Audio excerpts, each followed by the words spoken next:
जय माता दी दोस्तों। शुभ एकादशी, शुभ भादव मास। जैसा कि हमेशा की तरह एकादशी का व्रत कब है, शुभ मुहूर्त कब है, पूजा करने का शुभ मुहूर्त कब है और कब से कब लग रही है एकादशी, और इस एकादशी को किन किन नामों से पुकारा जाता है। तो दोस्तों, हमेशा की तरह देखिए कि एकादशी का व्रत बहुत ही पुण्यदायी, फलदायी और सभी अरिष्ट को काटने वाला व्रत कहा जाता है। यह विष्णु भगवान का सबसे प्रिय व्रत होता है। विष्णु भगवान की यदि कृपा प्राप्त करनी है तो स्वयं के लिए एकादशी का व्रत अवश्य करना चाहिए। यदि हमेशा न रह सके तो 1 वर्ष तक या फिर 5 एकादशी, 7 एकादशी, 9 एकादशी, 11 एकादशी, जो भी आप रह सकिए उतनी, या फिर कुछ भी नहीं तो एक बार तो अवश्य रहना चाहिए, क्योंकि एकादशी के व्रत करने से बहुत सारे जन्म जन्मांतर के पाप कट जाते हैं, और यदि पाप कटते हैं तभी सुख समृद्धि की प्राप्ति होती है और सारी चीज़ें आपकी अच्छे से चलती रहती है, अच्छे से होती है।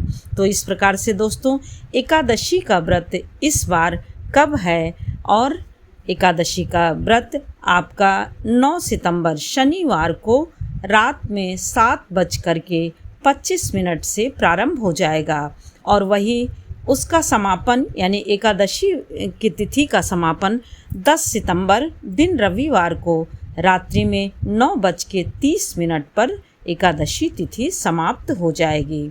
इस प्रकार से उदया तिथि में रविवार को होने से इसी दिन सभी व्रती लोगों को व्रत करना चाहिए, और एकादशी के व्रत को रहने पर एकादशी के व्रत और पारण और दशमी के नियमों सभी का पालन अवश्य करना चाहिए।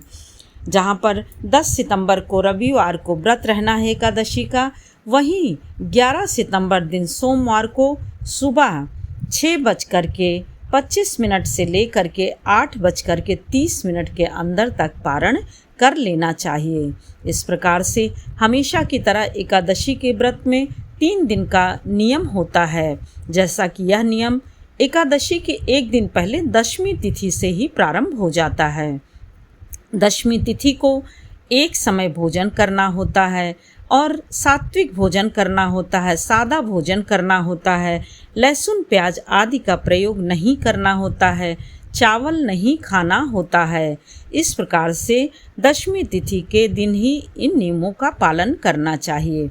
एकादशी के दिन हमेशा की तरह सुबह सूर्योदय से पूर्व उठिए, नित्य क्रिया से निवृत्त होकर के आप स्नान ध्यान करिए। स्नान ध्यान यदि गंगा नदी याद मिलती हैं तो उसमें करिए, नहीं तो अपने नहाने के जल में गंगा जल मिला करके स्नान करिए। स्नान के बाद स्वच्छ वस्त्र धारण करिए। स्वच्छ वस्त्र धारण करने के बाद सबसे पहले सूर्य भगवान को जल देना चाहिए, और अब की बार तो रविवार को है तो और भी ज़्यादा महत्व बढ़ जाता है।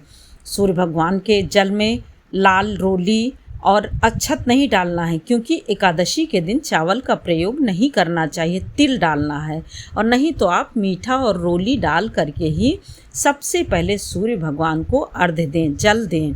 उसके बाद फिर तुलसी माता में जल देना होता है, परंतु रविवार होने से तुलसी माता में जल नहीं देना है।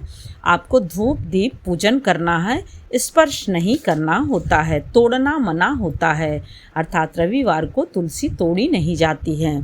ऐसा शास्त्रों और पुराणों में सभी जगह बताया गया है। इस प्रकार से फिर आप अपने मंदिर में आइए। मंदिर में आप सबसे पहले गंगा जल से अपने को, अपने मंदिर के स्थल को सभी का पवित्रीकरण करिए। उसके बाद प्रथम आप प्रधान दीपक जला करके फिर आप आचमन करिए। आचमन करने के बाद सबसे पहले अपने व्रत का संकल्प लीजिए और विष्णु भगवान से प्रार्थना करिए कि विष्णु भगवान हमारा एकादशी का व्रत अच्छे से पूर्ण होए और सफल होए व्रत हमारा। इस प्रकार से जब आप व्रत का संकल्प ले लेते हैं तभी से आपका एकादशी का व्रत प्रारंभ हो जाता है।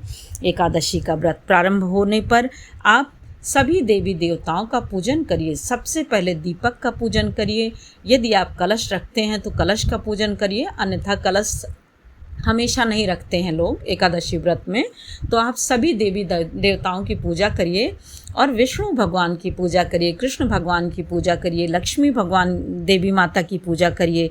इस प्रकार से पूजन में धूप दीप जल सब कुछ, फूल माला दीप ये सब करने के बाद भोग जरूर लगाइए। भोग में मीठा कुछ लगाइए और फलाहारी होना चाहिए। एकादशी के दिन अन्न का सेवन बिल्कुल भी नहीं करना चाहिए, परंतु जो व्रत नहीं रहते हैं वह सेवन करते हैं तो चावल ना खाइए। चावल तो बिल्कुल मना होता है, उस दिन बनाना भी अपने घर में नहीं चाहिए।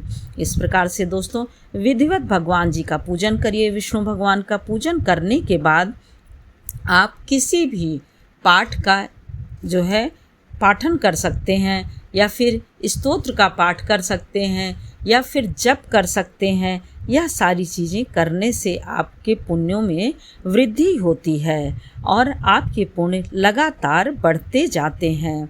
अब एकादशी के व्रत में फलहार आपका कोई भी फल हो, कोई भी आपका सूखा मेवा हो, मसाला हो, जो कि सूखे मेवे यानी ड्राई फ्रूट्स हो गया, फल हो गया और दूध हो गया। दूध यदि गाय का मिल जाए तो अति उत्तम है, नहीं तो फिर कोई बात नहीं है। दूध से बनी हुई कोई भी मीठी वस्तु और नमकीन यानी सेंधा नमक का भी प्रयोग किया जाता है। मूंगफली, मखाना, आलू, यह सब चीज़ें आप सेवन कर सकते हैं। इस प्रकार से अपने व्रत को बहुत ही अच्छा और बहुत ही पुण्यदायी बना सकते हैं। अब देखिए कि जहाँ बात आती है कि क्या यदि किसी के घर में इस समय यदि सूतक आदि लग जाए या फिर कुछ रहे तो क्या व्रत छोड़ देना चाहिए? नहीं, व्रत कभी भी छोड़ना नहीं चाहिए। हाँ, आपको पूजन नहीं करना होता है। व्रत आपका पितृव्रतु व्रत जिसे कहा जाता है, पितृव्रतु व्रत अवश्य करना चाहिए। उसी तरह से नियम मासिक धर्म यदि कोई स्त्री हो जाती है तो वह भी जो है इसी तरह से होता है कि उसको भी व्रत तो रहना होता है, परंतु स्पर्श करना, पूजन करना मना होता है। और यदि मान लीजिए कि कोई व्यक्ति बीमार है या फिर कोई गर्भवती महिला है तो इन सबको तो बार बार दिन भर फलहार करके अपने व्रत को पूर्ण करना चाहिए। कहते हैं कि जैसी शक्ति हो उसी प्रकार से भक्ति करनी चाहिए। और भक्ति कोई भी हो, यदि आप अच्छे से श्रद्धा और विश्वास से भक्ति कर रहे हैं तो निश्चित ही उसमें आपको सफलता मिलनी है, सफलता प्राप्त होना है। कोई भी व्रत है, देखिए एक यही ऐसा व्रत है जो कि सभी प्रकार के कष्टों को, अरिष्टों को, जन्म जन्मांतर के पापों को नष्ट करने वाला एकमात्र व्रत कहलाता है। कहा जाता है कि सब व्रत आन के एकादशी प्राण के। जो इस व्रत को करता है उसकी सदैव उन्नति होती है, सुख समृद्धि घर में होती है और सभी प्रकार के पुण्यों की प्राप्ति होती है। बस इस व्रत में ध्यान देना चाहिए कि शुभ मुहूर्त में ही पारण करना चाहिए। और मान लीजिए ये दूसरे दिन कोई व्रत है तो उस व्रत को करने से हम फलहार से भी पारण कर सकते हैं, और नहीं तो गंगा जल और तुलसी दल से पारण करें।